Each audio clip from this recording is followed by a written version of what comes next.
Baik, Assalamualaikum warahmatullahi wabarakatuh. Perkenalkan, saya Wahyuni, calon guru penggerak Angkatan 11 dari SMP Negeri 1 Sumber, Kabupaten Cirebon, Provinsi Jawa Barat. Pada kesempatan kali ini, saya akan mewawancarai Kepala SMP Negeri 1 Sumber terkait modul 3.1 demonstrasi kontekstual tentang pengambilan keputusan bernilai kebajikan sebagai pemimpin. Untuk itu, kita akan mewawancarai Bapak Dr. Andes Haji Didin Jainuddin MM. Selamat siang, Pak. Selamat siang, Bu Uni. Apa kabar, Bapak? Alhamdulillah baik. Bapak, terkait tugas di modul 3.1 ini, saya ada beberapa pertanyaan terkait tentang keputusan berbasis nilai-nilai kebajikan sebagai pemimpin, Pak. Ya. Oke. Mungkin di sekolah SMP Negeri 1 Sumber ini banyak sekali siswa ya, Pak. Terdiri Banyak, dari Pak. berapa, Pak? Ada 1.200. Ya, Sekitar 1.200. Ya, sekitar 1.200 ya, Pak. 200. Mungkin dari beberapa siswa itu terjadi ada pergesekan dalam artian kasus-kasus mungkin. Ada saja. Nah, ini berkaitan dengan Ya. pertanyaan ini, apakah selama ini bagaimana Bapak dapat mengidentifikasi kasus-kasus yang merupakan dilema etika atau bujukan moral, Pak? Jadi kalau pelaksanaan di lapangan kan jangankan siswanya 1.200, kadang-kala 2 orang 3 orang aja bertengkar, 2 orang 3 orang aja kadang-kala beda pendapat. Itulah konsekuensi dari siswa ya.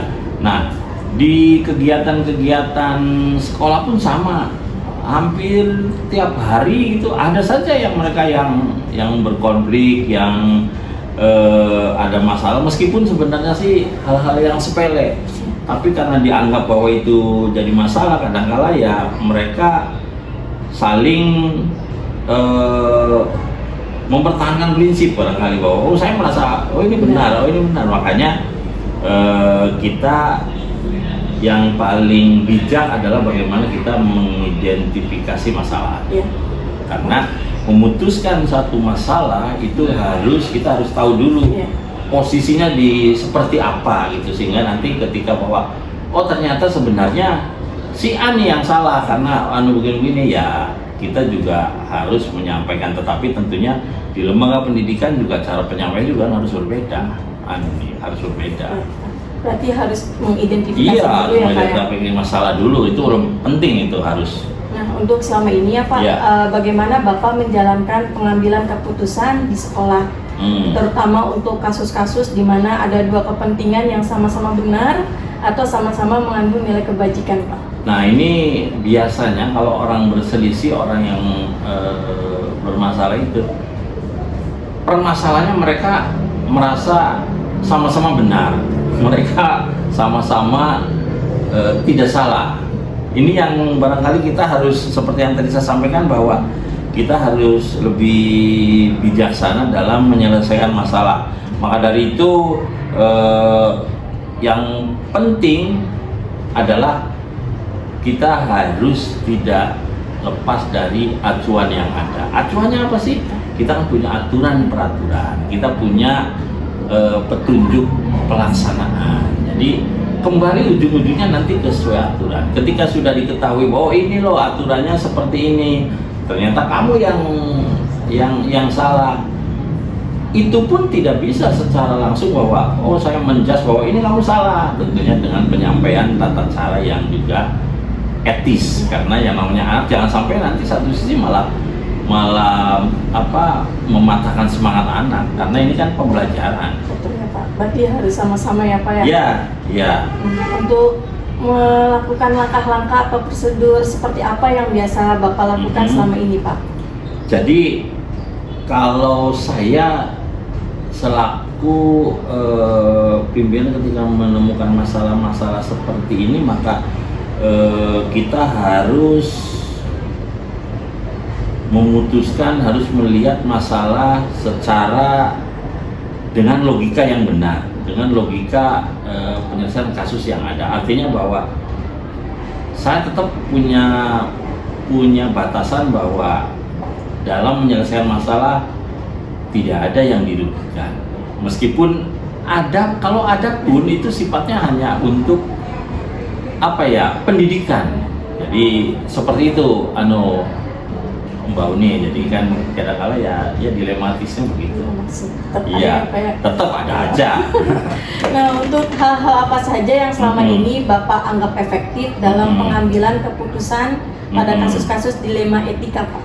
Nah, biasanya kalau menyelesaikan kasus-kasus, apalagi menyangkut kasus yang seperti dilema etika, kita harus situasional. Kita harus situasional, sebab tetap kita harus situasional, dilandasi dengan keterbukaan, serta jangan lupa musyawarah. Karena dengan bicara, dengan musyawarah, saya kira itu akan bisa menyelesaikan masalah. Tadi kembali lagi ke musyawarah ya? Ke musyawarah, ujung-ujungnya musyawarah. Ujungnya musyawarah. Nah, untuk pertanyaan selanjutnya, Pak, Ya. hal-hal apa saja yang selama ini merupakan tantangan dalam pengambilan keputusan pada kasus-kasus dilema etika, Pak? Ya, biasanya kalau dilema etika atau bujukan moral itu biasanya kan itu karena kurangnya komunikasi, kurangnya diskusi, kurangnya apa ya keterbukaan, kurangnya ya komunikasi atau diskusi yang seperti yang saya sampaikan. Karena itu harus ada diskusi tentang kebenaran, tentang kesetiaan, tentang hal-hal yang seperti itu, sehingga mereka juga akhirnya menyadari, oh iya ternyata saya tuh harus begini. Berarti harus ada keterbukaan. Harus ada keterbukaan, ujungnya memang harus ada keterbukaan supaya jelas semua. Baik, Pak, untuk pertanyaan selanjutnya, apakah Bapak memiliki sebuah tata kata atau jadwal tertentu dalam sebuah penyelesaian kasus dilema etika, Pak? Apakah Bapak langsung menyelesaikan di tempat atau memilih sebuah jadwal untuk menyelesaikannya? Bentuk atau prosedur seperti apa yang Jadi Bapak gini, kalau menyelesaikan kasus itu kan kita harus lihat, kita harus bicara tentang skala prioritas kasus tersebut.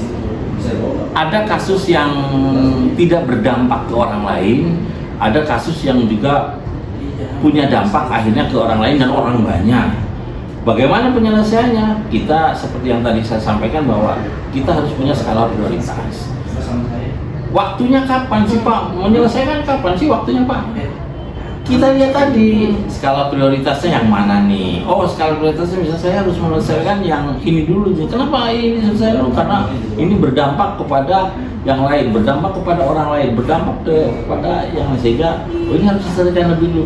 Tetapi bukan berarti kasus yang seperti yang tadi saya katakan tidak berdampak ke yang lain tidak diselesaikan, semua diselesaikan. Karena waktunya juga terbatas. Iya.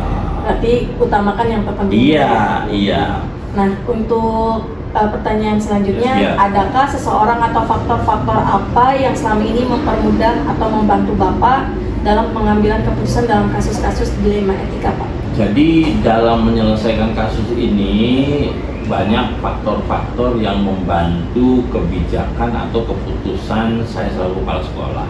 Karena di struktur organisasi sekolah itu kan ada, kita tidak bisa menyelesaikan, kita tidak bisa melaksanakan sendirian. Karena bayangkan dengan mengawasi 1.200 siswa itu kan luar biasa. Makanya dibuatlah struktur. Ada wakil kepala sekolah, ada wali kelas, ada guru BK, ada juga yang lainnya. Mereka bekerja sesuai dengan job, ya, bekerja sesuai dengan penugasan, dengan tugasnya, sehingga barangkali ini bisa menjadi alat untuk bisa membantu kita. Berarti melibatkan stakeholder yang ada di sekolah, Pak? Iya. Baik, untuk pertanyaan terakhir, Pak. Ya. Dari semua hal yang telah disampaikan, pembelajaran apa yang dapat Bapak petik dari pengalaman Bapak mengambil keputusan dilema etika, Pak? Ya. Pembelajaran yang bisa kita petik adalah bahwa ujung-ujungnya dalam menyelesaikan masalah kita harus bijaksana. Kita harus bersikap seadil-adilnya. Ujung-ujungnya bahwa saya selaku pimpinan, saya selaku kepala sekolah, seperti yang tadi sampaikan di garis bawah, bahwa saya harus bijaksana, saya harus bertindak untuk semua orang, untuk semua siswa. Jadi kuncinya adalah kembali bahwa kepala sekolah idealnya memang bersikap bijaksana. Berarti harus bijaksana. Iya dong, harus bijaksana. Ini terima kasih banyak Pak, banyak Iya. sekali pembelajaran yang Bapak berikan kepada Baik, saya ya. Pak. Sama-sama. Terima kasih atas waktunya. Terima kasih. Semoga Sama-sama. Bapak sehat selalu. Amin, amin, amin. Mudah-mudahan sukses. Ya.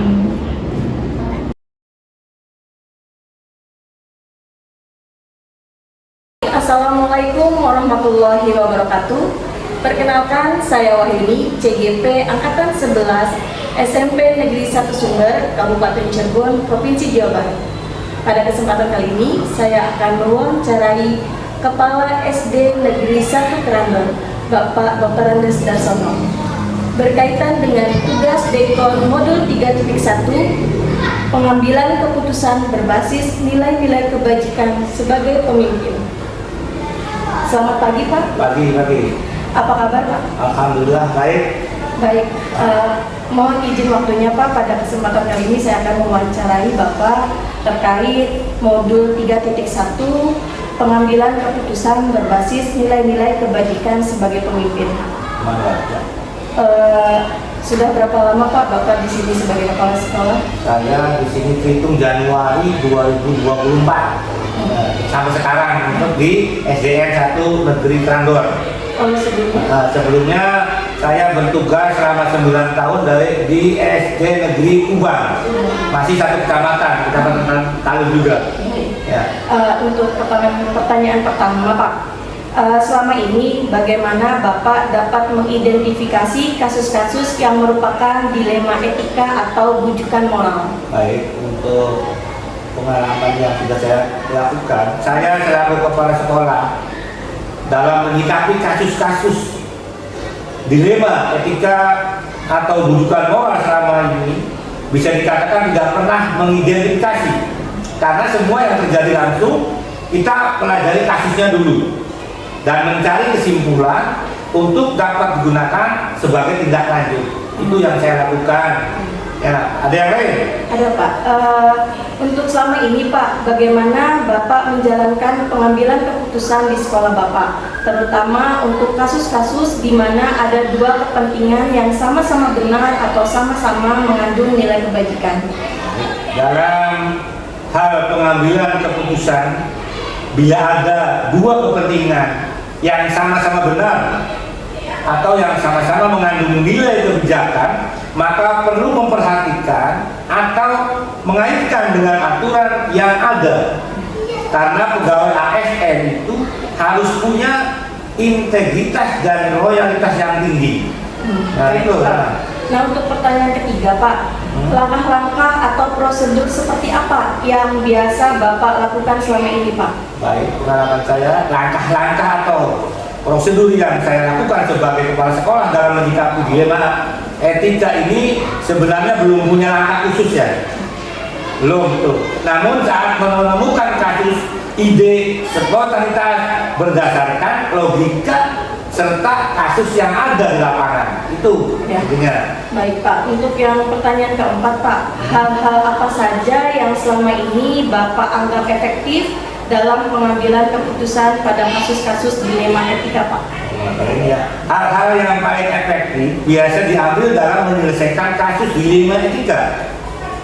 Bagi saya selaku kepala sekolah adalah situasional dengan dilandasi keterbukaan serta musyawarah. Itu. Ya, baik Pak. Berarti pengambilannya secara musyawarah. Musyawarah ini yang pertama itu. Ya, untuk pertanyaan yang kelima Pak, hal apa saja yang selama ini merupakan tantangan dalam pengambilan keputusan pada kasus-kasus dilema etika Pak? Baik, untuk yang ditanyakan hal yang dapat dikatakan atau dianggap sebuah tantangan selama ini dalam pengambilan keputusan pada kasus dilema etika adalah belum banyak orang ya yang memahami pengertian dilema etika atau rujukan moral serta kurangnya diskusi tentang kebenaran dan kesetiaan. Itu ya. Itu kembali lagi ke diskusi dan musyawarah ya Pak? Ya itu. Baik. Musyawarah. Untuk pertanyaannya Kak Nampak, apakah Bapak memiliki sebuah tata kala atau jadwal tertentu dalam sebuah penyelesaian kasus dilema etika? Apakah Bapak langsung menyelesaikan di tempat atau memiliki sebuah jadwal untuk menyelesaikannya? Bentuk atau prosedur seperti apa yang Bapak jalankan? Kalau itu saya tidak ada jadwal tertentu ya. Pokoknya harus bisa diselesaikan dengan baik lah. Dan sebisa mungkin selesai tidak terlalu lama. Itu intinya. Ya, tidak ada jadwal. Berarti tidak menumpuk-numpuk masalah ya? Tidak ada ya, jadwal itu. Untuk pertanyaan ketujuh Pak, apakah seseorang atau faktor-faktor apa saja selama ini mempermudah atau membantu Bapak dalam pengambilan keputusan dalam kasus-kasus dilema etika Pak? Oh gitu ya. Faktor-faktor yang memudahkan adalah berasal dari adanya dukungan jajaran. Misalkan dari wakil kepala sekolah dan juga dari guru-guru. Ya. Itu. Berarti dalam pengambil keputusan semua dilibatkan ya? Ya, musyawarah ya. Ini untuk pertanyaan terakhir Pak. Enggak. Dari semua hal-hal yang telah disampaikan, pembelajaran apa yang dapat Bapak petik dari pengalaman Bapak mengambil keputusan dilema etika? Oh, itu. Pengalaman adalah guru yang terbaik ya. Kita belajar dari berbagai kejadian untuk setiap kasus permasalahan yang terjadi di lapangan. Itu intinya. Ya. Baik Pak, terima kasih atas waktu dan kesempatannya. Semoga kegiatan ini bisa diterapkan dan bermanfaat bagi kita semua Pak. Amin. Assalamualaikum warahmatullahi wabarakatuh. Waalaikumsalam warahmatullahi wabarakatuh.